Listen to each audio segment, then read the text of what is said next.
is that I have a book and you don't. But we can fix that. And we can fix that in short order. Right?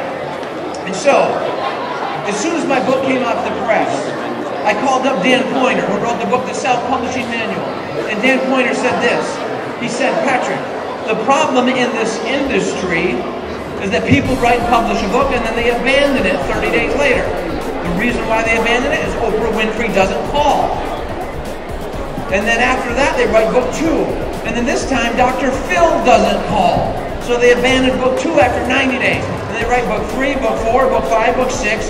20 years go by, they got 12 books published. Not a single book has hit 500 copies sold. Not a single one.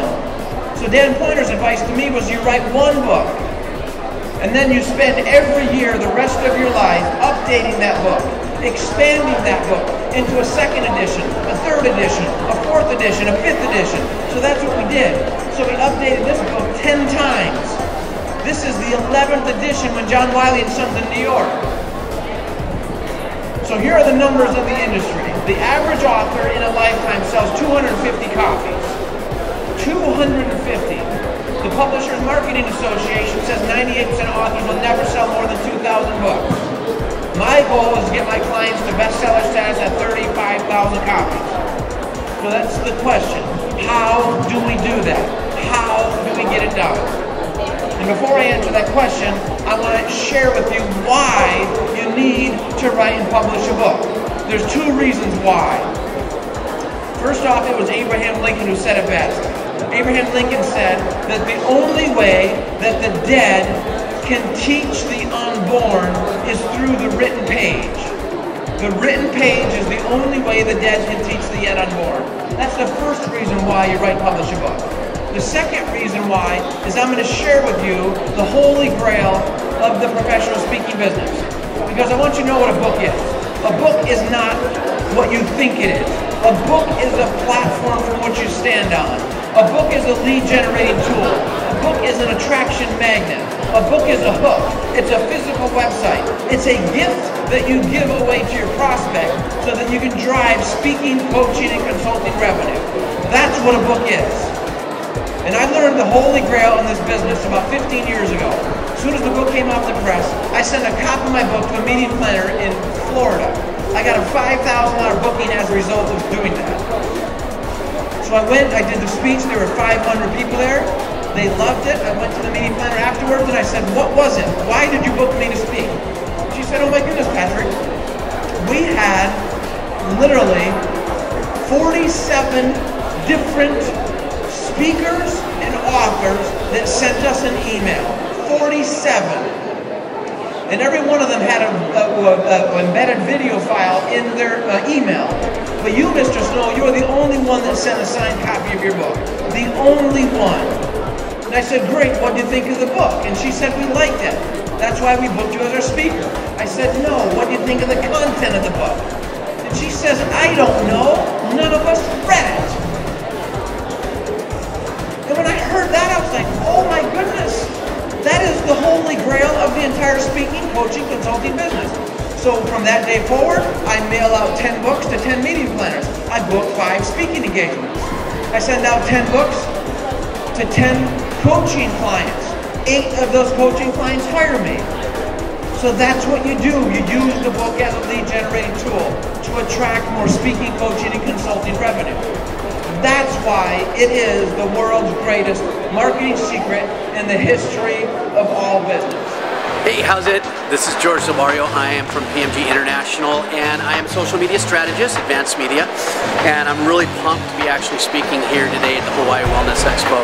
I think one of the most important things I want people to understand with what I'm about to bring here is the idea of accelerating your social media and who you are on the internet by helping people.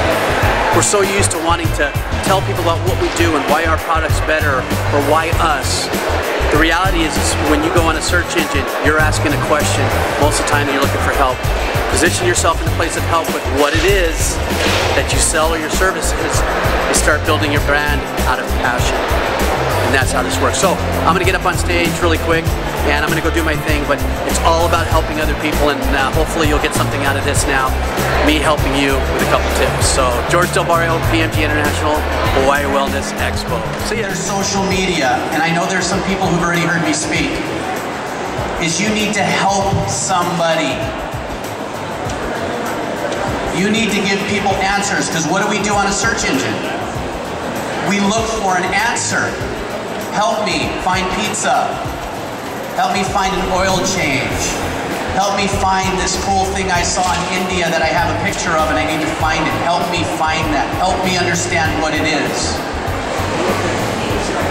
One of the challenging things I see with social media is a lot of people, when they do produce social media content, whether it's video or whether they're posting on their blog, is they're saying, I can do this for you. No, I didn't ask you to tell me that you could do this for me. I actually searched before, how do I make a great cup of coffee out of organic coffee? You become that person that gives answers within the business that you are passionate about, then all of a sudden you start becoming of value to that individual who's learning, per se, how to make a great cup of coffee from organic coffee beans. And I'm going to stay on that theme with the organic coffee beans, and I'm going to show you how I prepare content for clients, and then I actually break into other conversations, sometimes of competitors, and sometimes of people who have what they call like-minded cultural attachment to that product. So here it is, real simple. If I have a client that has 2 acres of coffee beans, Big Island, and she picks these coffee beans, that's all she does, she sells them. How do I market myself? I go, well, that's going to be a little difficult. Breaking into the keywords, Kona coffee, Big Island coffee, coffee beans, organic coffee beans, that's a tough one. I would never say to anybody, I can get you in a particular position on a search engine result. But what I decided to do is to brand her by this nice lady who will show you how to make a great cup of coffee out of organic coffee beans. You know why? There are more people looking for that answer than your brand, because they don't know you exist. The how-to video is the #1 most successful video ever in marketing. Now, when we do that video for this lady, as I'm prepping it, I said to her, well, before we shoot, how do you do this? Oh, okay, well, I open up my bag of beans and I put it in a grinder. I go, oh, Hamilton Park, what is the name of Hamilton Beach, thank you. I go, okay, that's a Hamilton Beach grinder, that's really cool. Okay, I just put that, a note in my head, right? And then what do you do? Well, I use these filters, but they're organic filters that I got from, someplace in Maui. I went, oh, cool. And then I use this kind of water. We go, what do you mean this kind of water? Well, it's distilled water by Sparklets or whatever. I went, great. Okay, let's do this video on how to make a great cup of coffee, but now let's talk about those brands. And she looked at me and she was like, Qua? And I said, yeah. Are you selling coffee filters? No. Are you selling a grinder? No. Are you selling this bottle of water? No. Different subject matter, right, from the other night. And I said, watch this. So the video is along the lines of saying, hi, I'm so-and-so. I'm going to show you how to make organic cup of coffee out of coffee beans. She never says my coffee beans. She just says, I'm going to show you how to do this. Then she turns around and she goes, the first thing I do is I grind my coffee beans. Here I'm using a Hamilton Beach grinder. This one I've used for a long time. It's really cool. It works great. On and on and on. After I do that, I put it in this organic filter. She names the organic filter, right? She doesn't sell it. ABC organic filter. And then instead of using tap water because of the impurities, I use this distilled water. The distilled water by the company, right? So what I've done is I've empowered her marketing capabilities ×4. Because as soon as that video is done, you know what I did? I emailed each one of those brands and I said, hey, check out this video, they're using your grinder. Hey, check out this video, they're using your organic filter. Hey, check out this video, they're using your water. Probably within about 3 weeks, each one of those companies tweeted her video out because they were using their product. Which in turn started the saturation of her as a brand, But the one thing that I do to all my videos with my clients is I always open up with the logo, I close with the logo. So if you look at the golf video, it opens up with the logo, but the golfer says, "Hi, my name is Ron," end of story. "I'm going to show you how to hit the driver 300 yards. He's teaching you something. Close with the logo. He never says, "Come to my website, come and watch my videos, come and buy my products." No, teach. If I like how you are to me in 3 minutes, there's a good chance I'm going to follow you to the next video and the next video before I go, "I like how this guy teaches. I'm going to take the next step." How's it going? This is Stewart. I'm here at the Blaisdell, about to be on stage for my performance, or I should say my talk, where I'm going to be helping entrepreneurs to effortlessly attract 4 new clients into their business in 30 days. It's going to be a really powerful talk. I'm really excited to be presenting this material. And you know, I just got here a little while ago, flew in from Los Angeles, and really excited about being back really here in Hawaii, and love the people, love the culture, love the community. And so it's my heart, and I'm excited to get my heart out to be able to really uplift people, inspire them to take their lives and business to the next level. So the #1 takeaway from today's event is it's time to have more fun, and I mean that in business as much as I mean that in life.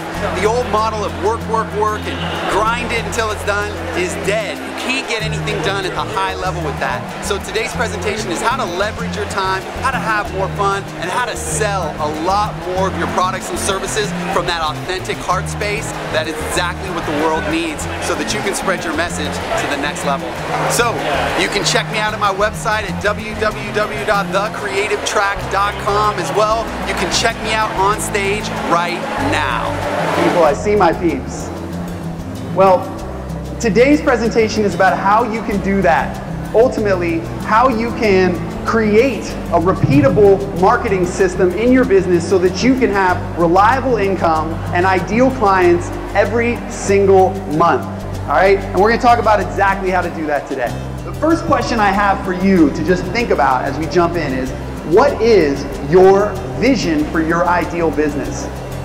Now, I don't know about you, but have you ever noticed that it's a lot easier to focus on what isn't working than what is? You notice that we just have a tendency to want to kind of say X, Y, and Z is not working, or I wish this was better, or I could improve in this area, which is great because we're all about self-growth, personal growth, and expansion. But you ever notice that whenever you focus on what isn't working, it tends to just continue to not work? So right now I want you to take a moment and determine what is your ideal vision for your business. Just take imagine 2 years from now, where would you like it to be? That's actually Napoleon Hill, the author of Think and Grow Rich. That's one of the most important things he talks about, is really this idea of, you know, be someone who makes a decision fast, because that's the difference maker in successful people. And you don't want to be a wavering, I don't know, and I got to think and due diligence, and let me think about that. You know when you want something. So be somebody, be the ideal client. And finally, a mindset is, it's really not about the information or your product or your services. It's not about that. If you're trying to sell and you're like, I got this widget and it's awesome and it does this, it does that, has all these great features, no one cares. It's not about the feature, it's about the transformation. Everything that people buy is about how it's going to take their life to the next level, how it's going to transform their life. So when you're selling, get into that mindset that it's about their transformation. That's really going to be powerful for them. The way we do that is by changing our beliefs, controlling our emotions, using only positive self-talk, and managing our thoughts. I call that creating your best you. Creating your best you. Changing and expanding your beliefs of what you believe you can be and who you are. Making sure your emotions don't take you right or left, up or down, or away from where you should be going. Managing your self-talk that happens every single day, all day long. There's a chirping in your brain, there's just conversations going on, and a lot of times you're saying negative things about yourself. And managing your thoughts. These things are the things that hold us back from what we want. So let's talk about our beliefs. You know, our beliefs can be poisoned with just the smallest doubt. If I took a glass of water, anybody got water up here? Anybody got a bottle of water? All right. So if I took this bottle of water which is clean water, and I put 1 drop of cyanide in this water, would you call this water? Or would you call it poison? It's mostly water, right? 1% cyanide, 99% water, it'll still kill you. So that's how it is with your beliefs and the things that you want. When you let that little seed of doubt come in, it just takes you off course. So to expand your beliefs, what you have to do is to transfer something that's an idea into an actual belief. A lot of people talk about manifesting. A lot of people believe in it, some people don't, but the truth of the matter is, you can't manifest something you don't believe to your core. And there's a difference between an idea and a belief. No, we all have ideas. If I were to ask people, what would you like to do with your life? Most people would say, I'd like to travel. I'd like a good relationship. Maybe I'd like to own a house. People have the same ideas of what they would like. But is it a true belief? And until it's a belief, it's hard to make it happen. It's just an idea. And the difference between an idea and a belief is that bit of doubt that you carry in yourself. So you want to get past that. You want to really solidify your belief.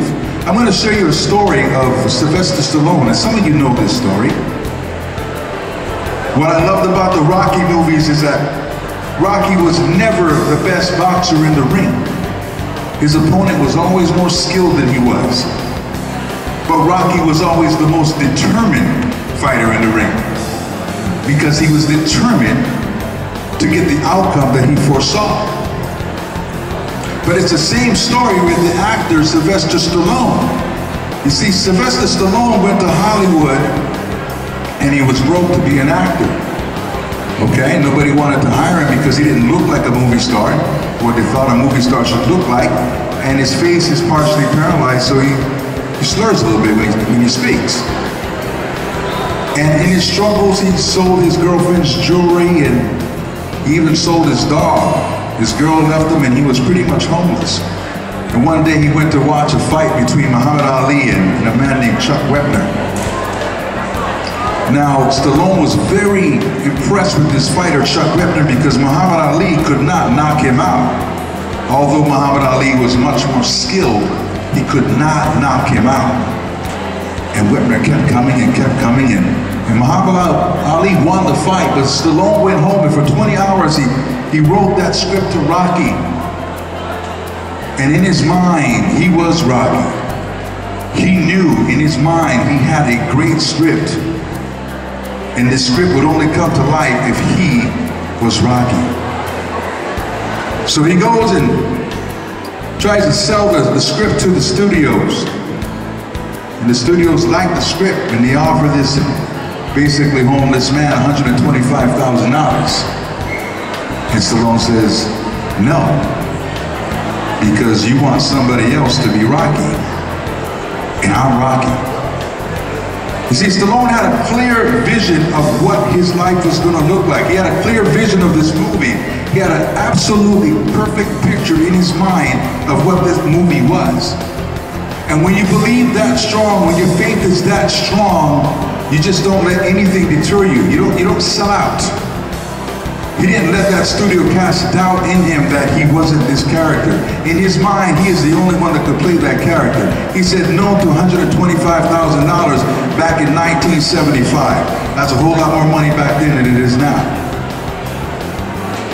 So they come back to him again, they say, we'll give you $235,000, I think it was. But you're not Rocky. And he rejected that also. And then they came back with $350,000 and said, we want the script and we're going to give you a role in the movie. You're just not Rocky. And Stallone said no once more. So they finally caved in. The studio said, we'll let you be Rocky, but we're only going to give you $35,000. And of course, if the movie was a hit, he would make a lot of money. And we all know the story, right? He made $80 million instead because he stayed true to his vision. So what we need to do is to have a vision for what we really want, what's really inside of us. And don't sell it short. Don't do something else because it's easier. Know who we are. Know what you want. And have that belief system that you are that.